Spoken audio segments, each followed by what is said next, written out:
Thanks. I think we'll stick in this room for a few minutes anyway, and call to order the Assembly's ad hoc subcommittee on labor. I'm Bill Evans. I'm chairing this subcommittee. The Assembly Chair has tasked our group with two very specific tasks.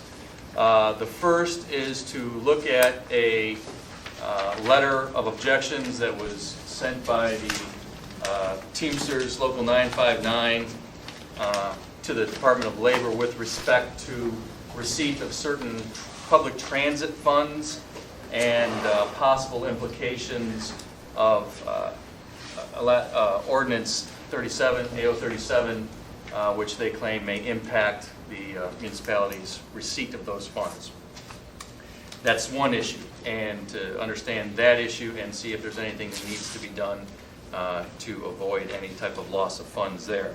The second issue, somewhat related, is to address the costs that are to take place in order to have the election on the referendum of AO 37 in November. As many of you may know, the clerk's office has asked the Assembly to set aside, we did during our first quarter budget revisions, $436,000, I believe it was, for the cost of holding the election in November. So what the Assembly Chair has asked us to do is to look at possible ways in which that expense may be avoided if possible. Those are our two tasks. So I'll go over this. Yeah, we will do it. And with that, I want to introduce, have the subcommittee introduce themselves. Jennifer Johnston. Bill Evans. Tim Steele. Dick Trainee. And also, Pete Peterson, I'm just observing. and we'll just have everybody so we know who all is here, because for the record. Amanda Moser from the clerk's office. Mike Stoneball, Anchorage Firefighters. Dusty Maffey, IBW. Gerard Aslan, APDEA. Jesse White Transit. Lance Wilbur, Public Transportation. Dennis Wheeler, Municipal Attorney. Blair Christensen, Assistant Municipal Attorney. Joelle Hall, AFL-CIO. Barbara Huff, Technis, Teamsters Local 959. Dale Miller, Teamsters, Local 959. Bill Sims, Operating Engineers, Local 302. Thank you all. I think in order to organize this meeting, we'll start with the public transit issue. And well, actually, is Julia here? I don't see Julia. We may have lost her. I can find her. Okay, why don't you do that? We do that, and we'll. And Try the copy room. since Julia's not here right now, we'll flip the order and we'll start with the other issue. Actually, because I want Amanda for the other issue, so that's perfect.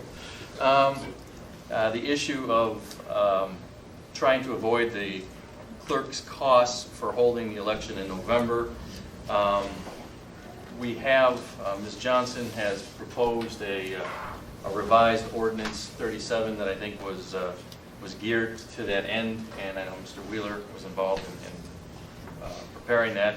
So I'd like at this time to ask one or both of them if they could to explain what the ordinance is, the proposal, and address how that would alleviate the problem of the clerk's costs. I guess I could start. What I asked Mr. Wheeler was, once we got the written decision as far as the referendum, what aspects of AO 37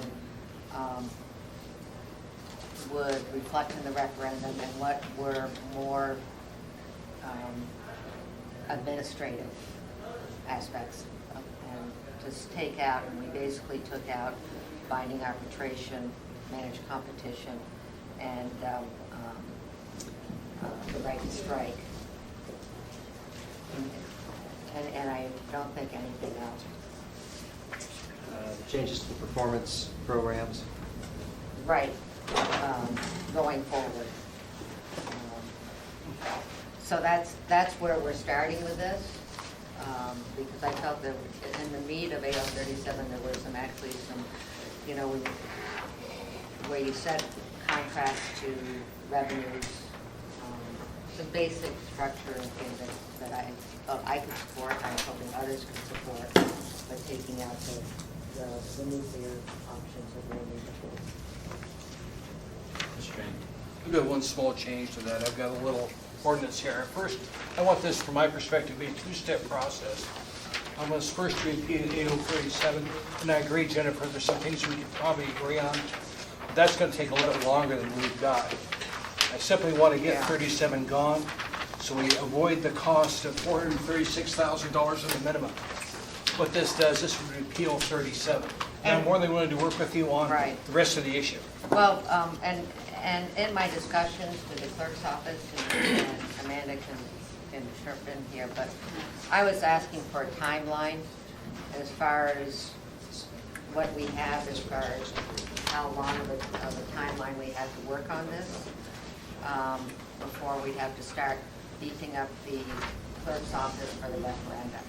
And it was my understanding to be very relaxed about it, the end of the summer, the 1st of September, am I correct, Amanda? We even have additional timeline beyond that. I think you can remember last year when there was discussions of the election date itself. You have, and is it 90 days? What's the timeline before you have to actually print the ballots and do the notice of the election? Through the chair, for the April election, this year's election was April 1st. We began planning in December with major work beginning in January. But, you know, as far as ordering ballots and testing the ballots, creating the database, all that stuff begins happening end of January, beginning of February.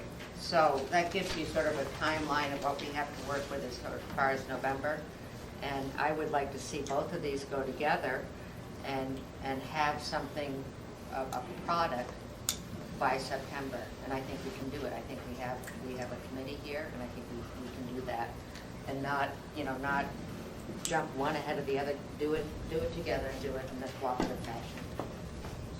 Mr. Trainee. I just think we need to show our bargaining units we've got good faith. Because Well, many of this them would feel be- that AL 37 S2 as amended was an attack done at night. This sets the process up to first get rid of 37, then go through the process line by line. I appreciate what you got here, but I want us to go line by line and decide what we can agree with from the beginning with the unions, that there's no arguing on. Then we can take the ones that we're not going to agree on, because there's bound to be some we're not going to agree on. And then this committee can come up with consensus and bring it forward. But if we can each have time to do both of this, I mean, you know, you're more than welcome to do whatever you like, but I would like us to see us do this in a cooperative fashion from beginning to end, and knowing that we want to have something by September. Like talking to Patrick, I think he's envisioning a two-step process. Yeah, well, it has to be a two-step anyway. Yeah. At different times. Just from my perspective, Mr. Chairman. Thank you. Amanda, if you could also explain just generally for us and for the record what these costs are that we're talking about as far as having the election in November, and answer if that is because the election, it's not a municipal election. Is that correct? Well, so through the chair, I don't know how this election will look. I don't know if we will be on the state's ballot or if we would be a separate, concurrent election. So it is budgeted for if it were a concurrent election. So for the municipal election, we hire election workers. We staff 122 precincts. We hire over 600 election workers. There's a significant cost that's associated with hiring those 600 election workers. There's also a cost with printing the ballots. It's between about $60,000 for the ballots that we currently print for our municipal election. That cost would potentially go up based on turnout with states elections. There's a significant cost with the ads that we run in the newspaper leading up to the election that are required by municipal code. And then there's other additional costs. Do we have to rent the machines? Well, and that is some part of not sure how this election is going to work. We currently borrow equipment from the state of Alaska for our municipal election, including the AccuVote machines that we use at the polling places. Those machines are not designed to be able to run a separate ballot. So if we weren't on the state's ballot and we had a separate municipal ballot, we would not be able to use those machines during election day as the state is already using them. So we would, one, run the ballots after the polls close for the states, or we would have to get our own separate AccuVote machines, so. Mr. Train? The writing from Gail Phenomia, she sent a 4-page letter down. It said basically what you'll have to do is have 2 separate runs. Our ballots would have to be put into a separate receptacle to then, when they're done with theirs, to run ours. Plus, we're gonna have to have concurrent poll workers. We can't use our poll workers, so we're gonna have to hire more poll workers. When you come in, what you'll do is you'll sign one and register, according to Gail, for the state election. You'll then go to another table and sign and register for the city election.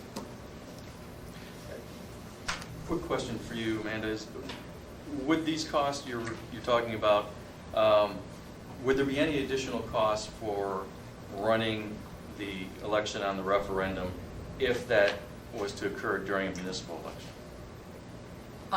Like April of 2015? Yes. Would there be additional cost? No. Just a ballot. Well, For that item. we're already creating a ballot. All right.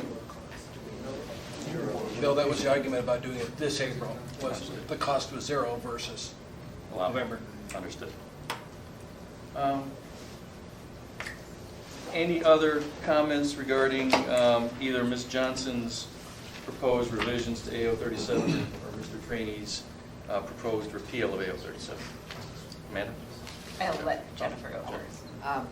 I just, now that mine is out in the public, I'd appreciate any feedback. I'd appreciate members going through it and looking at it and, saying what you can live with and what you absolutely can't live with, so we can start having that dialogue. And sooner rather than later, would be my hope. What I actually envision as for the purpose for this meeting, and I should have been clear about that, is at least to get all the ideas on the table about avoiding those costs for the public transit potential and also for the election. And then in subsequent meetings, we can get down to nitty-gritty of debating and reviewing each of the options that are on the table. So, Mr. Train. Well, if we could ask the union representatives that are here to go through Jennifer's, we can deal with repeal of it at another time, but let's just look at all of Jennifer's And that's what I points just asked for. by union and give us a breakdown from each one of your unions as to how, this is something you can accept or something that is a bargaining item. Because there are different points of view on what's a bargaining item and what's not. You guys deal with this every time, so I want to know, this is a bargaining item, we can't agree on this. So I need for them, Bill, we could. Sure. And with that, we would like to move this subcommittee process along because of the time constraints that we're facing. So I imagine that we'll probably have another meeting of this committee no later than probably 2 weeks from today. And so if you have comments on the revised AO 37 proposal, Ms. Johnson, if you can get those to us before that, that would be appreciated. Yeah, one way or another, it seems to me, if you're going to avoid the costs, that means AL 37 has to be repealed. And so both proposals would repeal AL 37 and would take that off the ballot. The question is, what do we have to deal with, and that's a whole new start. Hopefully we would take the union's point of view into account on the front end and try to find something that works, so that we don't have to go through another signature gathering, whole other issue And here. that's, yeah. Do it We're now. all It should have been in done. Amanda, you had a question? Just a point, Barbara Jones, the municipal clerk, is out today, and so in her absence, I just wanted to share that the clerk's office thinks that to have transparency of the legislative process, it would be helpful if it was a separate document for the repeal and then the reenactment, specifically because the clerk's office would not know if the repeal and reenactment is sufficient without a review of that, so it might be. And I think we're all in agreement on that.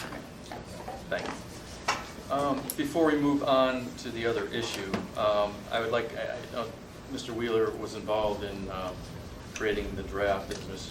Ms. Johnson's revision, AO 37. And my understanding was that, if I'm correct, the idea was to more or less differentiate between administrative items and legislative items. Is that correct, Mr. Wheeler? Right, but keep in mind that that line is not an easy line in some respects, so there are some big ticket items that are pretty easy to pull off. Later in the document, there's a few where judgments are going to need to be made. So from my perspective, step 1, repeal AO 37.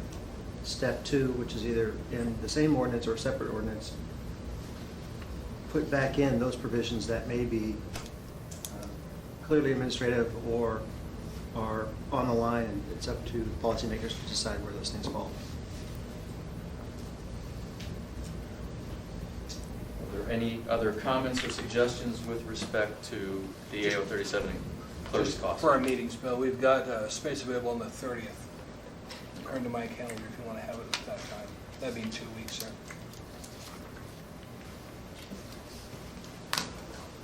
It's quite possible I'm out of town that day, but I will check. We'll shoot for the 2 weeks. That may have to be adjusted somewhat, but that's our goal to get this moving. Any other comments on the AO 37 revisions, AO 37 in general, or any other proposals for avoiding the costs associated with the referendum in November? Okay, seeing none, I'd like to move on to the second task that we've been assigned, and that is to look at and evaluate whether there are any issues with respect to AO 37 that stem from the Teamsters' objections to DOL regarding the public transit funds. With that, I would like to ask Ms. Tucker if she can. She's taken a look at we don't have, I don't think we believe we have the actual objections that the Teamsters filed, but we do have the letter that they sent and the gist of their complaint. Dennis? Just so the committee is aware, you have the Teamster letter, you also have an AMEA letter. Mr. Wilbur and Ms. Christensen have looked at this, so we're prepared to address it as well. Okay, and yeah, I'll just refer to it as the objections to the public transit instead of laying it all on Teamsters. If you would address it, that would be great. Ms.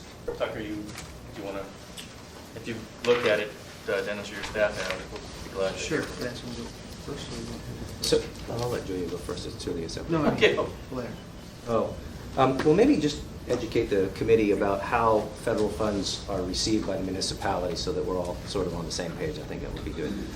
So, the Federal Transit Administration provides annual program funds to the municipality of Anchorage for the purposes of making capital improvements to our entire public transportation service, as well as supporting our operations of our buses.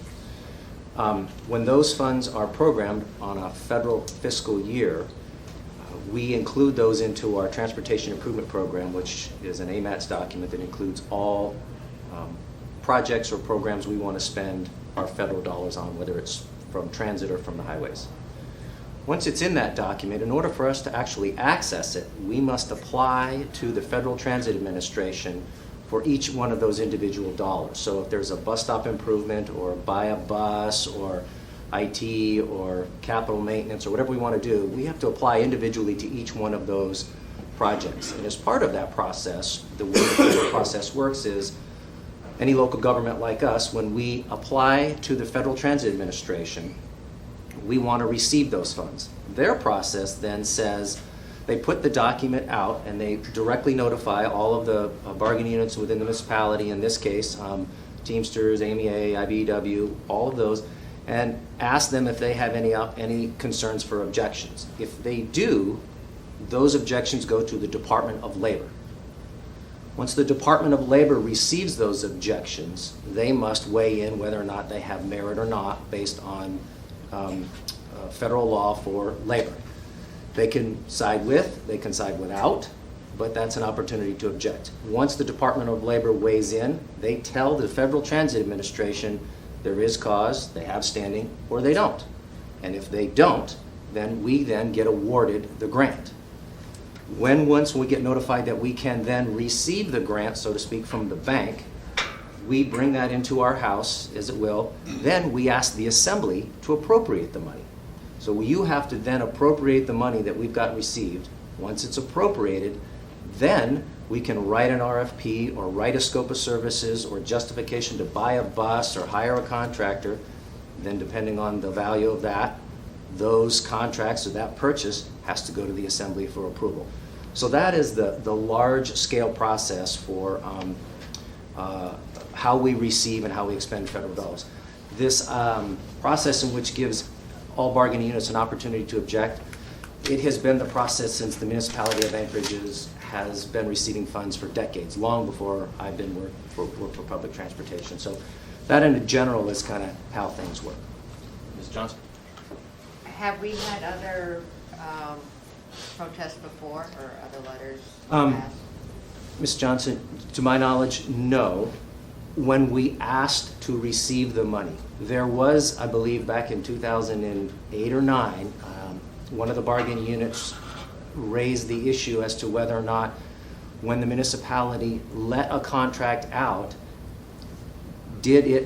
must it include a contract language that only allowed existing bargaining units to bid on that kind of work? And the response was, no, you cannot do that. If you want to receive federal highway funds, you cannot be in your contract language when you bid it on the street. You cannot say only bargaining units or signatories to that bargaining unit can bid on that piece of work. The FTA is very clear. They say it must be full and open competition for construction projects when you're doing that. And we only do two kinds of work. We buy buses or things, or we build stuff. I mean, literally, those are the two types of work that we do. So I think just giving that perspective. So, you know, in this case where the objection came in from the Teamsters as it relates to our ability to receive grant funds so that we can go buy bus or build bus shelters coming from the Teamsters, and in the Public Transportation Department, we have Teamsters, IBEW, and AMEA. Teamsters are our drivers.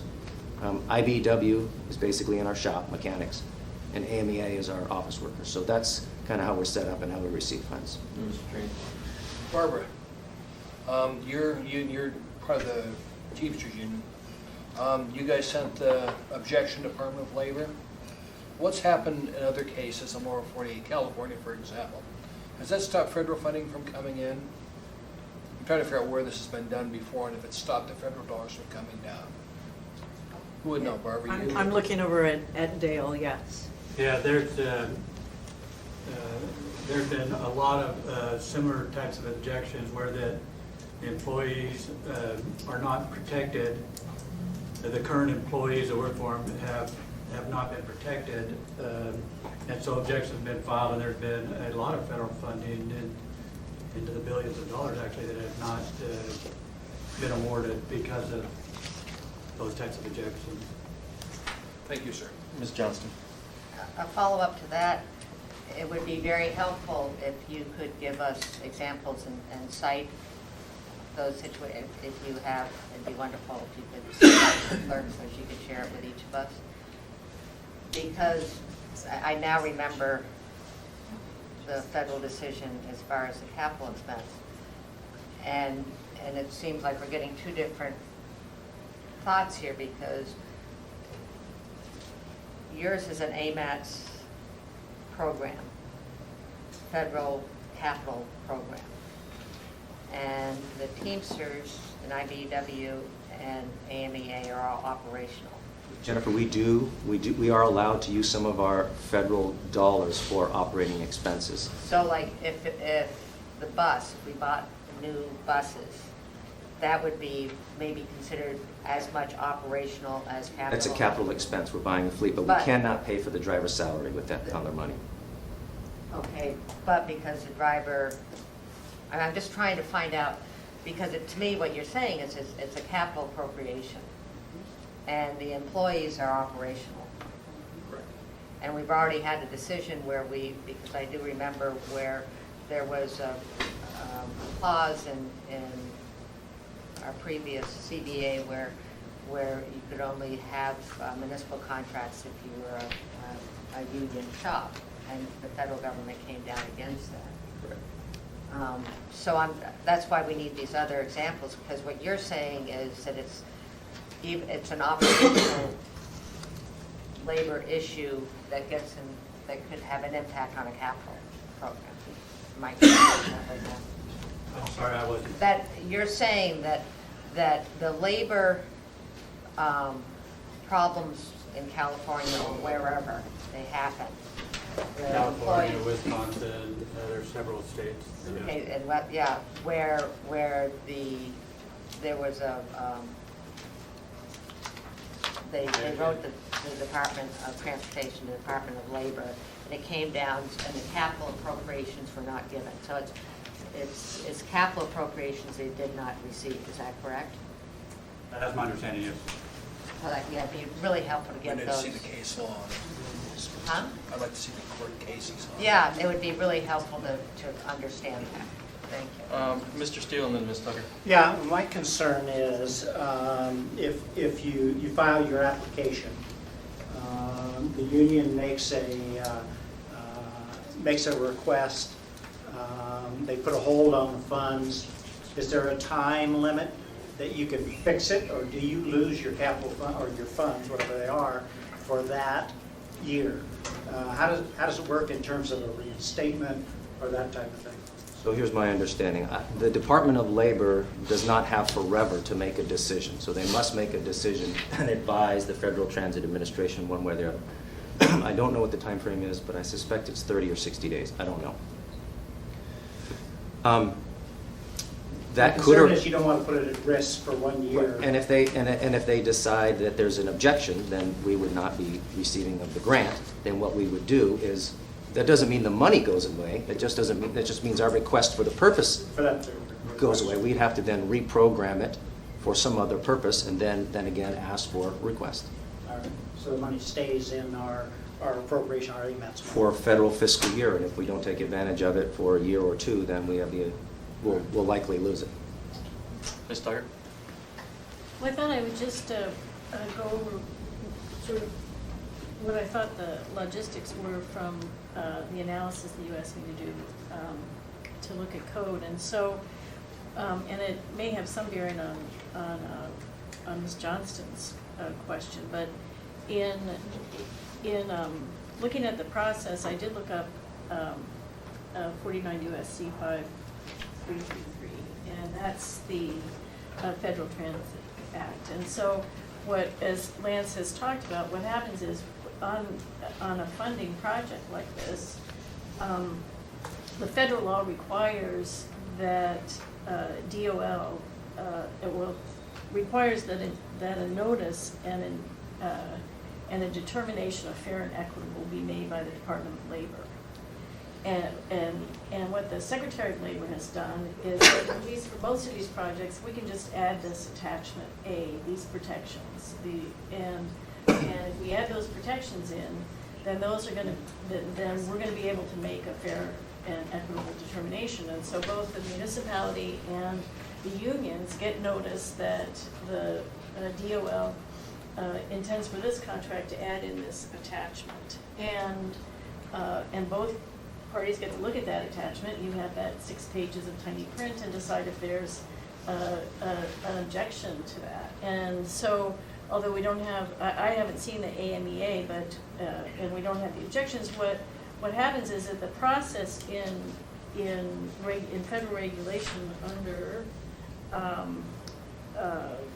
the 29 CFR series encourages the unions that if they are going to file objection to give notice, and encourages the notice recipient and the union to negotiate during that process, both before a determination is made by DOL on whether they can say that it's fair and equitable, and then if they do make a determination that there is, the standard is the objection raises material issues that may require alternative protections to those standard protections, or that the objection concerns changes in legal or factual circumstances that may materially affect the rights and interests of employees. So, for instance, if AO 37 came back in, then, that could, it's a sort of kind of a hypothetical situation there. So, if DOL makes a determination, and again, I don't have Lance's practical experience, so I wanted to make sure that he spoke first, so you have the thing. I just looked at it from the legal standpoint. But what the federal CFRs and the code say is that, and the letters that you got from, attached here directly from DOL, say, we don't like that situation of not being able to make fair and equitable, so we want the parties both, once an objection is filed, and also even once we make a determination, the process is to keep negotiating until you can get that straightened out. And that's it in a nutshell. Mr. Wheeler? Yeah, I just wanted to discuss where the legal department is in looking at this issue. Number one, obviously AO 37 itself was enacted, over a year ago. Number two, since that time, it's been suspended, it remains suspended, and frankly, based on our earlier conversations, more likely than not that it will be repealed. During that time, we didn't receive objections until now. In January, we received the federal audit report, and it's a very comprehensive audit report, and there were no issues with this particular topic. One of the AMEA letters has been rejected by DOL, if that's the right word, rejected. Our preliminary analysis is that even if AO 37 was still in effect, that we would not have any trouble with the materiality issue. But given that it's suspended and may be repealed, I think these objections at this point don't appear to us to have a whole lot of merit unless we hear more from the unions as to why they think in this particular situation that these funds would be at risk, because they don't appear to us to meet the materiality standards. So I just want to give you our preliminary analysis on where we are with this. I just had one question, and I'm not sure who's the best one to answer it, Mr. Tucker, Mr. Wheeler, or anybody else who knows the answer. In looking at this, the fair and equitable standard that the DOL applies, it's my understanding that that doesn't even require that the employees be unionized. Is that correct? Does anybody know the answer to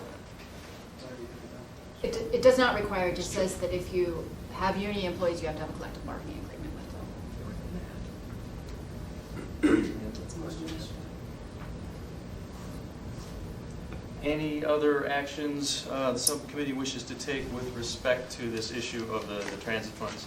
I guess before, you may have answered this briefly, but do we have an idea of how long it is before we'll probably hear from DOL on the other the pending objections? 959 objection. Yeah.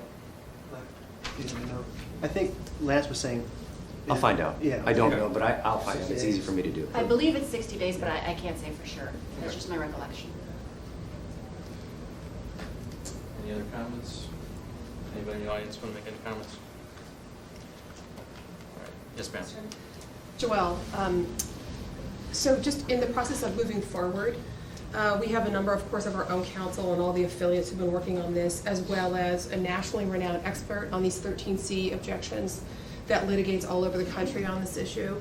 So if we have a situation where we want to bring other folks to a working group, then it's possible we could get Jessica Chu, who litigates around the country for, I think it's UTU, United Transportation Union, on these issues. We could probably set up a work session. We could get into the true legal nuts and bolts of all of these processes and explain exactly what the exposure is and how it has happened in other states. So just offering that to the committee, that if that's something that would be helpful to you, I'm sure we can manage to make that work. I appreciate that, and we may take you up on that. It seems to me that the pace of the DOL and their determination on this may even outpace our ability to study it and get more information on it. So, but I do appreciate that, and we may follow up with you. Before we end this, I did want to make one thing clear with respect to the previous issue on the clerk's cost. Mr. Trainee, your resolution to repeal AO 37, the basis for that is to avoid the You mentioned the fairness issue, but the basis is to avoid Avoid the election. the special election, which was our mission, so I just wanted to make sure that was the basis. Thank you. And I'm willing to work on the rest of the items, as Jennifer brought up. I just want to get this thing out of the way so it's not a albatross hanging around their neck. Sir, you had a question? Well, I just wanted to say, the reason this appeal was filed, we get information from our international. And so they send a request to us to respond to whether we think this. So these objections will probably continue until some kind of decision is made on AL 37. Because we get these requests every time a grant is through the Department of Labor is issued. So, you know, I mean, it will be continual. And so you might get a response to one, and then the DOL is going to be looking at another one that's coming through. Behind that. That's understood. Any other comments? For the labor personnel, to get your comments on the proposed AO 37 rewrite, if you can address those, can we have them address them to you, Amanda? Have them go to Amanda and she'll disseminate them to the subcommittee members. Appreciate it. Yes, Is this electronically anywhere? Yes, it is. The clerk's office has it. Yeah. the clerk's office can make it available to you. Okay. Any other comments? Question, Mr. Mr. Cheney? Waiter.